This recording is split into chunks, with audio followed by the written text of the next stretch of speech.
大家好，这个视频呢，大家聊一聊足球滚球的分析工具的介绍，怎么利用实时比分变化来进行分析的工具推荐。这足球预测一个很重要的分析类型，很多人并不清楚，就是滚球类型的一个分析。因为很多人在了解到足球预测、足球分析的时候，都是通过一些赛前分析去了解到的。其实像 Wordlab 这些利用的比较好的分析类型、分析工具，他们都是把重心放在了滚球预测上面，所以了解到滚球预测对我们来说是很有必要的。因为像 Wordlab 这样的足球分析软件，我们可以看到它一些全自动的分析系统成功率就已经达到了比较高的水准了。而像一些大家可能需要去进一步提高自己分析能力的一个预测类型的话呢，大家可以去多关注这几个指数的变化和作用。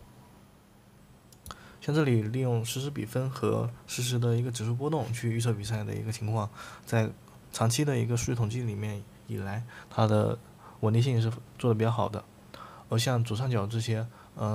监控的一个比赛，这覆盖了大部分的一个比赛，可以保证我们的一个分析是能够比较全面的进行的。大家感兴趣的话呢，可以搜这里的Wordlab 和这里的我这个文字号内容去了解具体的原理。左上角呢也有它这里的具体的联系方式，大家感兴趣的可以去交流学习一下。